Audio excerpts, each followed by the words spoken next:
hadduu saakimi waayo salaadan la labaayo maydalseeda madow iyo salligaan cuskadaayo sulub eeba ku joogtaan sarartaa ku dhuftaayo sanbabkaan ka baxshaayo markaasuu sallimaa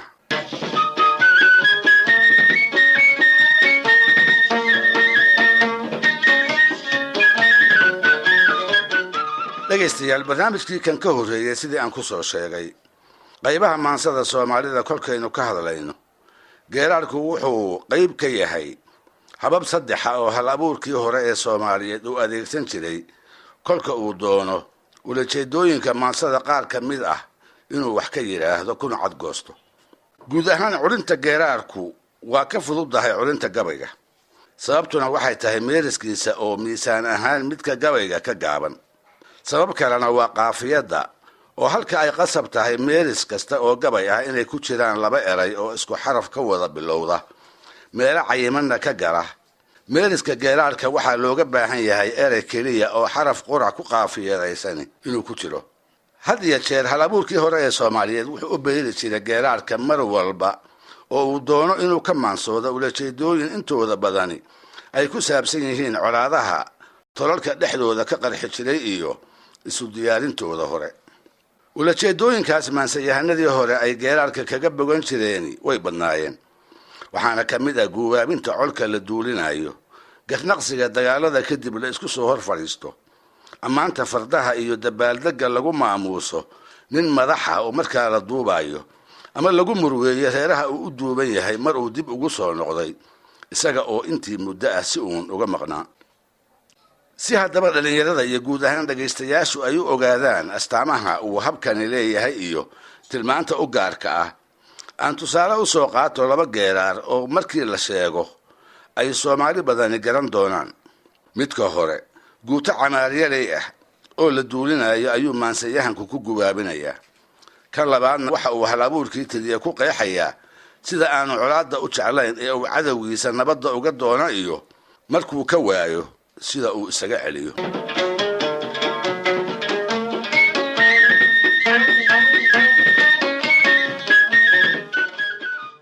waa tahay col la dhuray tolkii soomaaliyeed ee reer miyiga ahaa kolka uu qolo kale ku duulinayo iskama uu ambabixi jirine odayaasha iyo guud ahaan waxgaradka reeraha ayaa la dardaarmi jiray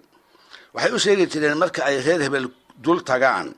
sida ay u dhaqmayaan iyo halka ay ku joogsanayaan mar walbase dhallinyarada duulaanka u darbani waxay dardaaranka odayaasha ka doorbidi jireen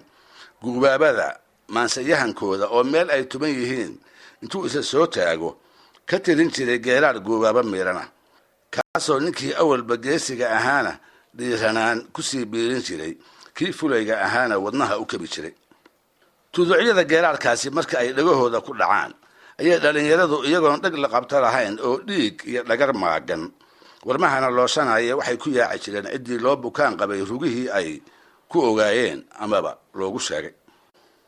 dhegaystayaal inkastoo sayd maxamed cabdilla xasan aan sina loogu sheegi karin maansayahan reerood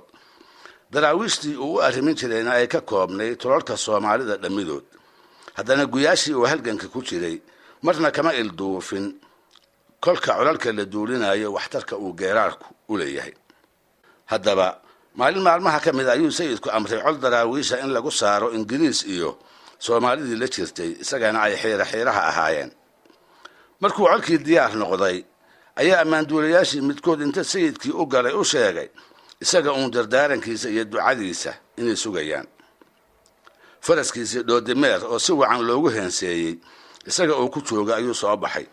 oo inta ciidankii soo hor joogsaday isha la wada raacay wixii hub ay wateen iyo fardihii ay ku dagaaltegayeen cabbaar hadduu aamusnaa hoosna u foolaray ayuu si kadis ah madaxa kor ugu qaaday oo inta faraskii ciribta ku dhuftay xagga guutooyinkii u safnaa u dhaqaaqay markaas buu dhagaha ugu shubay geeraarkiisii sabaanka sabaan la baxay geeraarkii uu ku faahfaahiyey sida uu ingiriisku uga gardaran yahay siduu raggiisii u laayey siduu ergo wax ugu waayey ee inuu dagaalaba mooye isaga iyo daraawiish aanay wax kale hadda u bannaanayn wuxuu ciidanka xusuusiyey carruuraha agoonta ee xarumaha daraawiisheed ka buuxa iyo dumarka asayda wada gambaysan ee raggii qabay ay ciidamadii ingiriisku gardarrada ku makaleen tuducyadii uu sayidku maalintaa ciidankii daraawiishta ku ambabixiyey ayaa waxaa ka mid ahaa: masabaanka sabaan baan nabad saafi ahaayoon sukuudoo idab yeeshayoon sawd xun aanan lahayn. masabaanka sabaan baan so'yaqaanka dugaaggiyo haadkii aanu sabaynay oo soominoo qadinaynay. masabaanka sabaan baan sabadii cagaciid iyo suubaankii ballishiil soobir aanan ku maalin. masabaanka sabaan baan sawjad aan nin lahayn iyo sabi aabbihii waayey sasabeena ku daaji. masabaanka sabaan baan silcayayda haweenkiiyo salowgii ka baxaayey sarsarkii gelin waaye.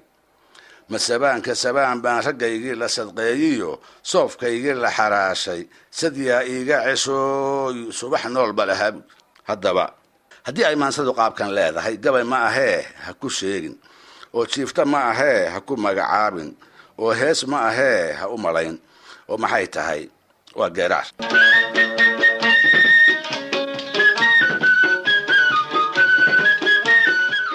geeraarka labaad waxaa lahaa faarax nuur oo ka mid ahaa hal abuuradii soomaaliyeed ee waaweynaa, gaar ahaan kuwooda awoodda curinta maansada garaadka dheer loogu daray. taas ka sakow, muddo dheer ayuu faarax reerkii uu ka dhashay u ahaa hogaamiye daacad ah oo xilli colaadeed iyo mid nabadeedba uu isagu talada u hayay, iyaguna ay ku kalsoonaayeen. gabayadiisa caanka noqday sida ka muuqatana wuxuu u ahaa hogaamiye aad u dhiifoon oo aan la dagi karin, si weyna isaga xil saaray dadkii uu ilayska u siday ururintooda, badbaadintooda iyo midnimadooda. inay lama huraan noqoto ha joogtee, raggii soo gaaray waxay wariyeen inuu faarax ahaa nin aan colaadda ka talin, isaga oo mar walba maanka ku hayn jiray dhiigga iyo nolosha barbaartooda inuu baajiyo. dhinaca kalena wuxuu ahaa gardarrada quursiga huwan nin ka diriira oo yaraysiga aan inna wax dulqaad ah u lahaan jirin. si kastaba ha ahaatee, geeraaradii uu tirin jiray midkood ayuu faarax nuur wuxuu inagu qeexayaa kor walba inta aanu colaad guddoonsan sida uu xagga nabadda ugu xagliyo iyo marka lagu dirqiyo xaragada uu u dagaal galo. muxuu haddaba faarax sameeyaa si uu nabad uga helo ninka ay maantaa colka yihiin? 6 tallaabo oo midiba ay mid xigto ayuu ninkaa la dagaalankiisa ka horraysiiyaa. marka hore sariir wacan buu meel wacan ku seexiyaa. marka labaadna caano geel buu hareeraha ka dhigaa. marka saddexaad bariiskii cadan laga soo rogay oo sixin lagu gaaciyey ayuu ka durduuraa. marka afraadna gabar qurux badan buu u dhisaa. marka shanaad xoolo uu ku reeroobo ayuu xeryaha uga buuxiyaa oo gabadhii uu ka dabageeyaa. marka lixaadna seedinimo intuu ku laxawsado ayuu garka iyo gundaha ku dhagaa, isaga oo ka baryaya nabad iyo inuu cagaha meel dhigo. waa marka intaasiba ay ninkaas hakin weydo marka uu faarax colaadda guddoonsadaa, markuu inta faraskiisa heensaysto uu caloolo cad dhigo. wuxuu yidhi: rag samaanka samaan baan samaantuun badiyaayo, hadduu saakimi waayo sariiraan u dhigaayoon iska seexa iraa. hadduu saakimi waayana caanihii hasha suub baan 3 goor u lisaayo ku sariiga iraa. hadduu saakimi waayana sumalkii rugta joogiyo sogobkaan u qaraa. hadduu saakimi waayana siirigii cadameed baan subaga ugu badshaa. hadduu saakimi waayana gabar suurad wanaagsan baan surradda ugu dhisaa. hadduu saakimi waayana xoolo gooni u soofiya sadadaan ku laraa. hadduu saakimi waayana seedow mood iyo saraantaan badiyaa. hadduu saakimi waayana salaadaan la labaayo maydalseeda madow iyo salligaan cuskadaayo. sulub eeba ku joogtaan sarartaa ku dhuftaayo sambabkaan ka baxshaayo. markaasuu sallimaa. haddaba tixdaas aad maqasheen kolka ay arrintu joogto, faarax nuur ma gabyin, masafo ama jiiftana ma tirin, mana heesine faarax nuur wuu geeraaray.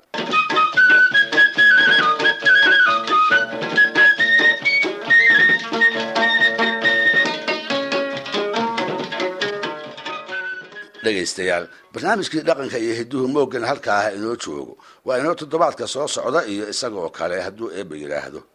waxaanse dhegaystayaal idin xusuusinayaa, haddii ay idinla noqoto qaar ka mid ah arrimaha barnaamijyadan ku soo aroora, inaydun wax naga weydiisaan ama aydun ra'yi ka dhiibataan, waxaad nagala soo xidhiiri kartaan cinwaanka emailka VOA-da oo ah somali@voanews.com, adinka oo had iyo jeer dhambaaladiina ku xusi doona magaca barnaamijka oo ah barnaamijka dhaqanka iyo hiddaha Soomaalida.